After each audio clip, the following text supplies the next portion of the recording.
Selamat siang teman-teman, selamat hari Jumat, ketemu lagi dengan aku Dame di channel aku Dames Oracle. Hari ini aku nggak pengen baca kartu, aku pengennya coba bahas tentang self love. Self love itu kalau misalnya kita baca di Google, artikel-artikel majalah bahasa Indonesia itu mereka kebanyakan ngomongin tentang penerimaan diri. Jadi mau bagaimanapun kondisi kamu, kalau kamu punya self love yang cukup, kamu disarankan untuk bisa menerima dirimu apa adanya. Kemudian ada rewards di situ. Artinya kamu boleh memanjakan diri, terus ada melakukan hal-hal yang kamu suka gitu.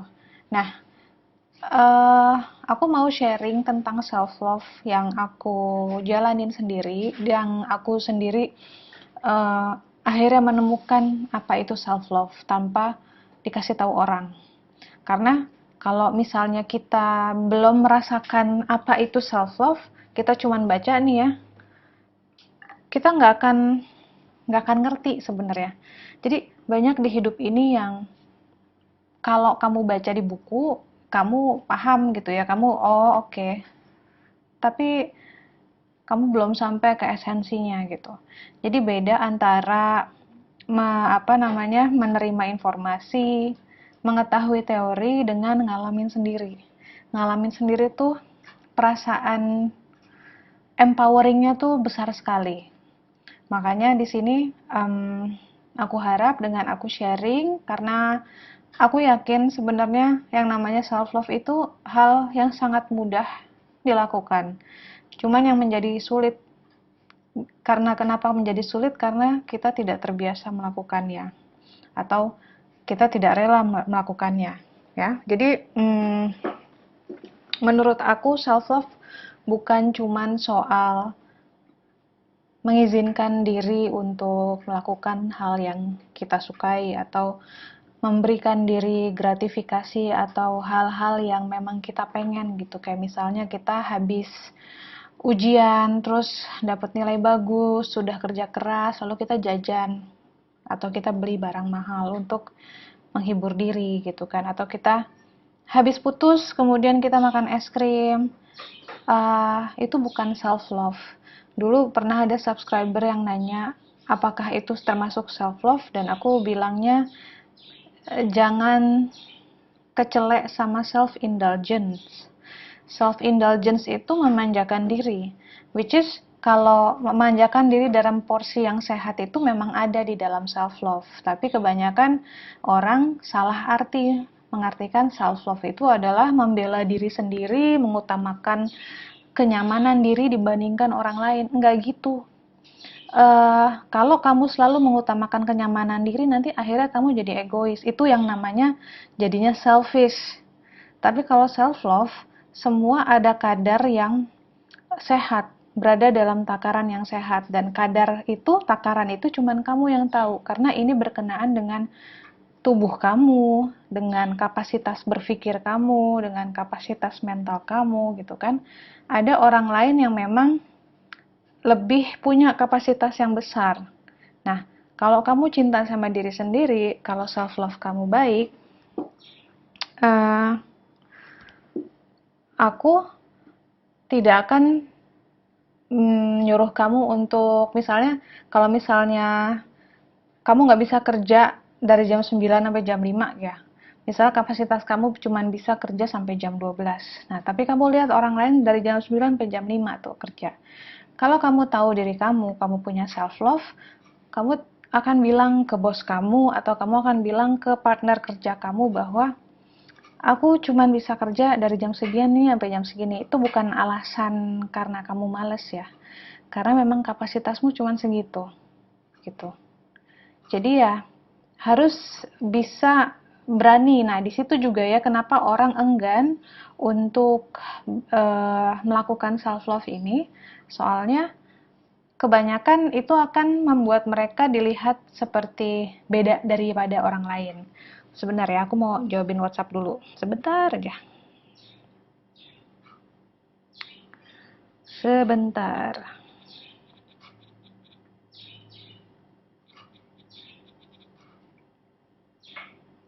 Oke, gitu.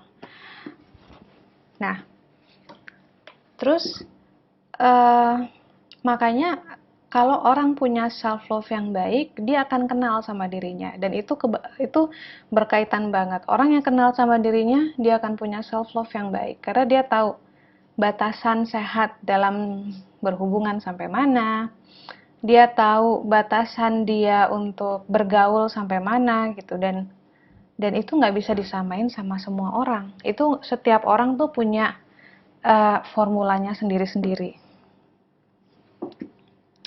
Nah, gimana untuk membangun self love yang paling basic aja ya? Ini bisa aku sharing. Satu,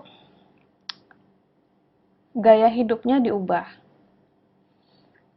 Dari yang paling simple, kayak kamu perhatikan asupan air putih, kamu perhatikan jam tidur kamu perhatikan olahraga kamu, ya.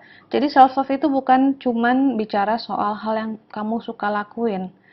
Self love itu adalah bicara tentang hal yang harus kamu lakuin supaya hidup kamu itu sustainable, supaya kamu bisa long last, kamu bisa hidup dengan sejahtera, well-being kamu terjaga, sehat lahir batin dalam jangka yang panjang.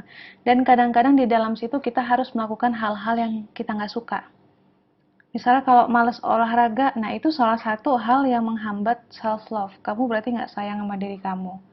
Terus suka ngerokok, nggak ada self love ya, udah jelas gitu. Sekarang belum kelihatan dampaknya, kayak misalnya nggak apa-apa gitu. Memang nggak apa-apa, tapi ketika 5 sampai 10 tahun dari sejak kamu merokok itu, kamu tidak tahu badan kamu akan seperti apa. Karena yang namanya penyakit rata-rata yang dari virus dan bakteri itu sedikit ya yang bisa masuk ke kita. Karena Tuhan segitu maha pengasih dan penyayang dan maha melindungi kita itu makhluk yang lemah. Bayangin di jalanan banyak banget virus dan gak mudah masuk ke dalam diri kita. Tapi apa yang terjadi ketika kita terus-terusan makan junk food? Dalam waktu 1 tahun, setiap minggu kita makan junk food. Aku nggak bilang setiap hari loh, setiap minggu. Misalnya seminggu 3 kali kamu jajan boba, makan junk food, makan gorengan, lalu setiap weekend kamu minum alkohol, terus kamu ngerokok. Dalam hitungan 1 sampai 2 tahun, fungsi organ kamu menurun. Dan nanti 5 tahun kamu udah punya penyakit diabetes atau gagal ginjal atau jantungnya bermasalah atau kolesterol, lalu bilang bahwa ini adalah ujian dari Tuhan. Enggak dong ya. Jadi sudah bisa dilihat akarnya dari mana. Itu adalah lifestyle yang buruk. Nah, itu kalau tidak punya self love yang besar, kamu akan biarin diri kamu hidup seperti itu dengan berbagai alasan. Jadi ini sekalian dicek, dengerin aku sharing di sini, kalian bisa saling cek juga ke diri kalian. Sudah sejauh apa kamu caring sama diri kamu? Itu ya, yang pertama dari segi kesehatan itu aja. Yang kedua, perfeksionisme.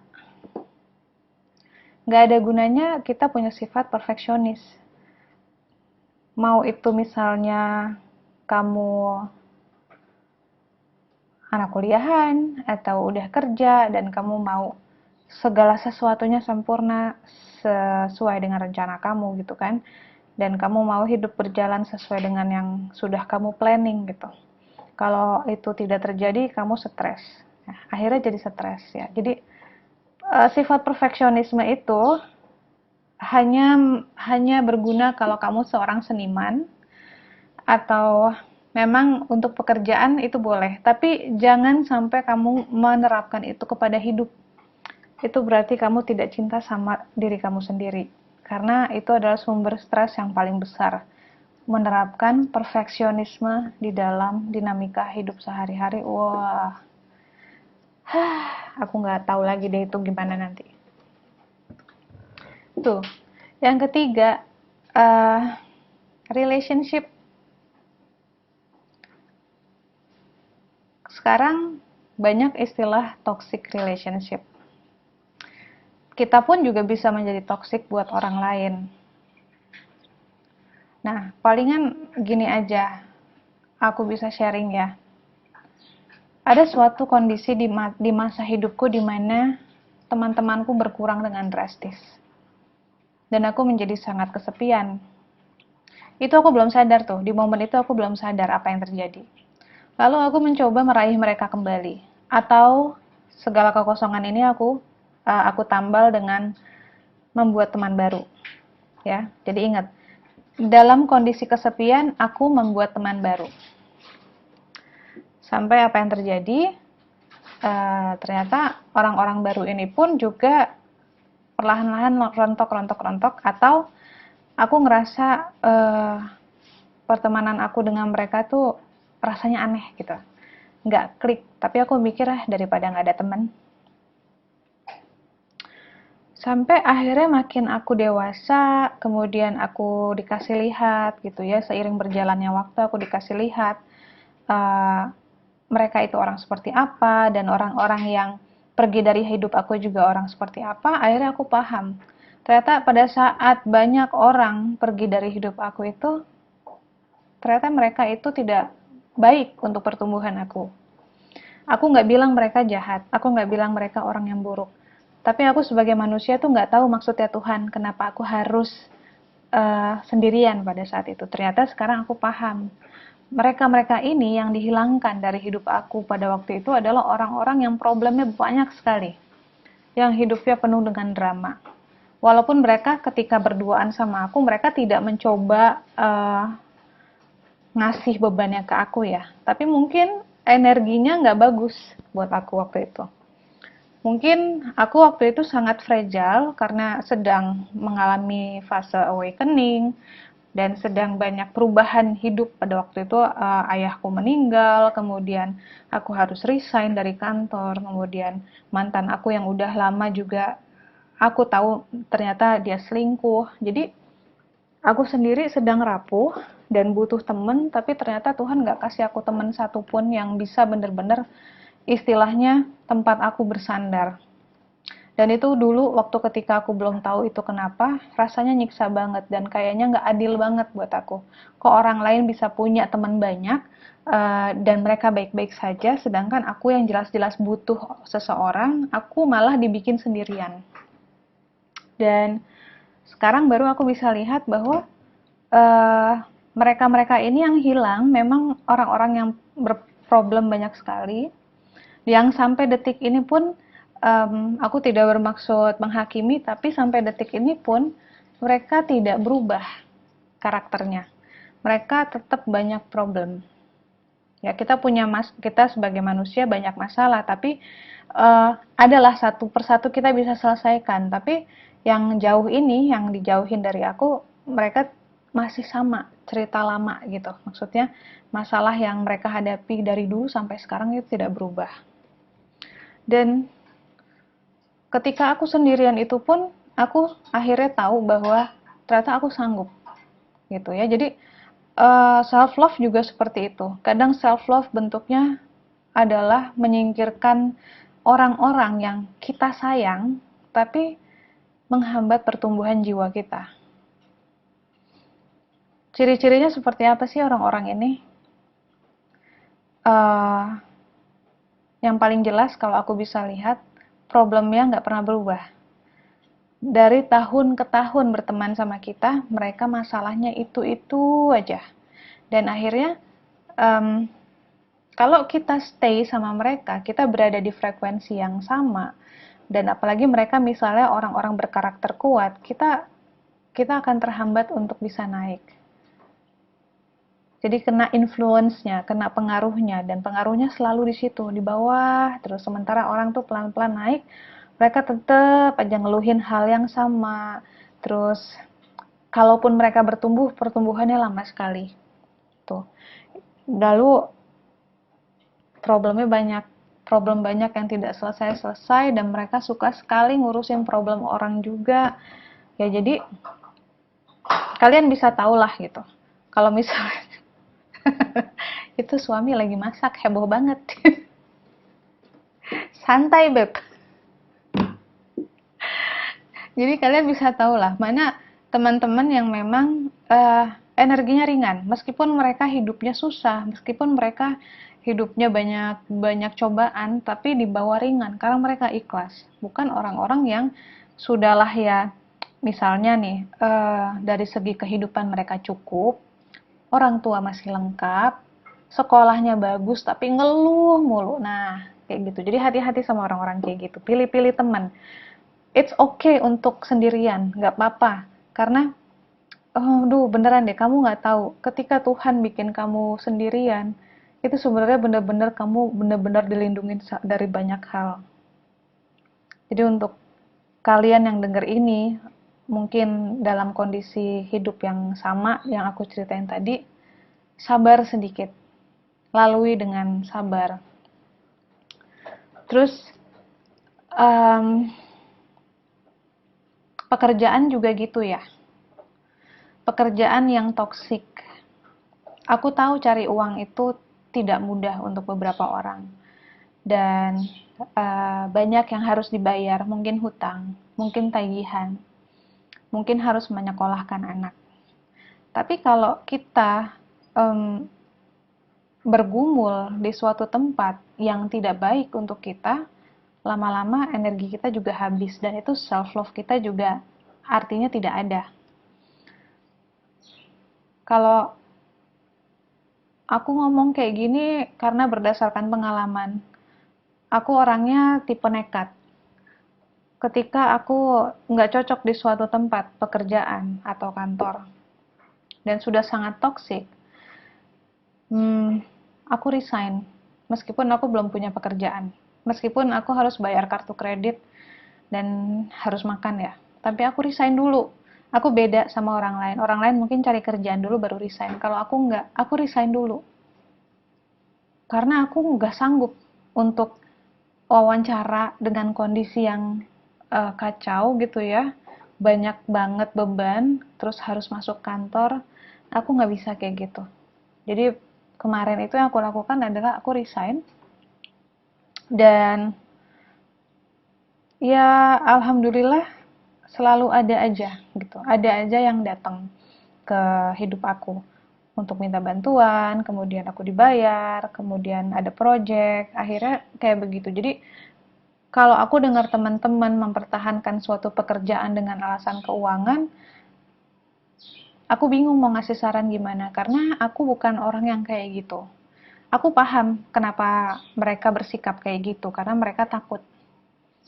Cuman makin kesini aku cuman mikir gini aja ya, sepengalaman hidup aku sudah pernah 1 tahun tidak punya pekerjaan, artinya tidak punya penghasilan masuk ke dalam kantong aku ya. Tapi Tuhan tidak membiarkan aku kelaparan. Jadi aku mengalami itu dan itu saja sudah cukup membuat aku percaya bahwa kalau aku tidak punya uang, aku nggak akan sengsara. Dan masalah utang kayak gitu. Akhirnya aku jadi belajar. Nah ini juga termasuk self love. Jangan biarkan diri kamu berhutang. Kalau misalnya kamu pengen beli sesuatu, nggak punya uangnya, mendingan jangan beli daripada kamu pakai kartu kredit atau kamu pakai uang orang dan akhirnya berhutang. Itu bukan kebiasaan yang baik. Ini mungkin klise ya, tapi percaya sama aku, ketika kamu sudah bisa hidup tanpa hutang, meskipun gaji kamu kecil, misalnya gaji kamu di bawah UMR pun, tapi kamu tanpa hutang, itu hidupnya damai banget. Kamu damai, dan harga diri kamu juga baik gitu ya, tidak rendah, kamu juga bisa percaya diri, karena kamu tidak berhutang sama siapa-siapa. Gitu. Jadi sebenarnya self love itu adalah hal-hal yang sebenarnya harus dilakukan supaya hidup dengan baik gitu. Jadi aspeknya banyak, nggak cuma kesehatan aja, nggak cuma well-being secara fisik, secara mental juga. Nah, mental itu kan dijaga juga dengan perilaku-perilaku yang sehat. Jangan gonta-ganti pacar. Kalau habis putus jangan langsung nyambung lagi. Take time. tadi juga jangan jangan membiasakan berutang, dan kalaupun punya utang biasakan bayar cepat-cepat dan lunas. Jangan mencicil kalau bisa gitu ya. Pokoknya hidup disederhanakan. Dibikin lempeng, dibikin sederhana. Nah, ini nanti kamu akan ngelihat ketika kamu sudah bisa menerapkan hidup secara sederhana ini, kamu akan lihat betapa orang lain hidupnya tuh mereka bikin ribet sendiri. Karena hidup pada dasarnya nggak ribet. Yang ribet tuh kita maunya banyak. Gitu. Apalagi ya? Ini emang karena nggak aku susun dalam bentuk tulisan, jadi mungkin ngomongnya kemana-mana. Kalau misalnya gini, kalian tahu diri diri kalian seperti apa. Ini juga termasuk self love ya. Self love itu banyak mengandung pengendalian diri, banyak mengandung uh, menahan keinginan-keinginan yang nggak bermanfaat. Misalnya pingin denger cerita horor, udah tahu penakut, terus demen cerita horor, terus nanti stres sendiri. Atau misalnya udah tahu nggak bisa olahraga yang keras-keras gitu ya, tapi pengen gitu, lalu olahraga keras terus akhirnya sakit, itu kan konyol ya. Jadi ya jujur aja sama diri sendiri, sebenarnya kapasitas kita sampai mana,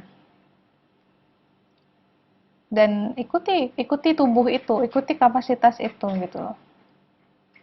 Terus udah tahu nggak bisa begadang, lalu begadang, besoknya meriang, terus nyalahin hidup.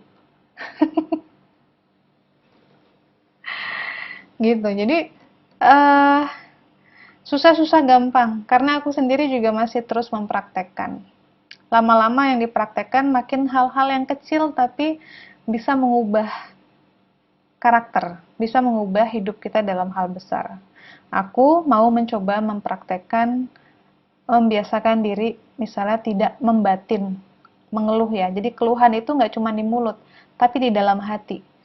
Aku belajar untuk tidak mengeluh di dalam hati. Kan udah bisa nih nggak ngeluh di mulut ya, tapi sekarang coba nggak ngeluh dalam hati. Dan itu aku lakukan untuk aku sendiri, supaya aku punya sifat yang baru gitu. Jadi semua ini masalah latihan. Seperti otot, kalau nggak dilatih jadi lemah, jadi lembek. Tapi ketika kamu udah terus-terusan membiasakan diri melatih ini, ya akhirnya kamu jadi kuat, akhirnya biasa gitu. Kayaknya kurang lebih itu tentang self love. Mungkin terlalu general atau mungkin terlalu uh, biasa aja. Dan kalau kamu punya masukan, silahkan di-share juga di kolom komen. Mungkin teman-teman yang lain bisa lihat self love kamu seperti apa. Kalau self love aku tuh kurang lebih kayak tadi. Aku pilih-pilih orang yang bisa masuk ke circle aku, karena makin kesini energi aku juga makin sensitif. Kemudian aku bikin prioritas hal apa yang layak atas energi aku. Misalnya dalam satu hari ini aku banyak kegiatan dan ada kerjaan, itu aku prioritasin yang mana, karena nggak mungkin semua aku kerjain. Dan tidak perfeksionis ya, artinya aku sudah tidak mau lagi menganggap diri aku lemah karena tidak bisa menyelesaikan semua tugas dalam satu hari, karena aku tahu diri. Terus yang ketiga, jaga kesehatan. Aku orangnya nggak bisa tidur terlalu malam, jadi aku nggak maksain diri terlalu malam. Dan kayak misalnya aku kemarin nggak bisa bikin free reading, itu aku bilang langsung nggak bisa bikin free reading. Aku benar-benar mengutamakan kesehatan aku daripada aku bikin video YouTube atau bikin free reading, lalu habis itu aku pengsan. Terus, apa ya? Boundaries ya, batasan-batasan diri. Aku banyak pasang batasan, bukan berarti aku tidak suka didekati atau berteman. Aku orangnya open, I'm willing to be friend with anyone. Cuman aku tahu diri sampai sejauh mana aku bisa masuk ke dalam suatu friendship, dalam suatu hubungan. Karena aku adalah empath, jadi benar-benar aku harus jaga sebagaimana ini dinamika relationship ini berlangsung. dan aku mengutamakan kesehatan aku untuk diriku sendiri dan untuk keluarga aku. Jadi yang nomor satu untuk di hidupku adalah diri dan keluarga, gitu loh. Udah, paling itu aja sih. Sisanya ya live in moderation, hidup simple, makan yang simple, beli barang yang simple, uh, rumah kalau bisa diisi dengan sangat minimalis, sesimpel mungkin. Untungnya juga aku punya suami juga nggak suka punya barang banyak, jadi kita selalu berusaha untuk decluttering, kurang-kurangin barang ya. Makin sedikit makin enak gitu di otak, cespleng. Itu aja sih sharing ya teman-teman ya. Kita saling sharing di kolom komen kira-kira self love apa yang sedang kamu jalani saat ini dan sudah bagaimana efeknya di kamu semua. Thank you untuk udah nonton. Silahkan subscribe kalau belum karena di channel ini nanti akan banyak lagi bahasan-bahasan sederhana yang aku share berdasarkan pengalaman aku sendiri. Dadah.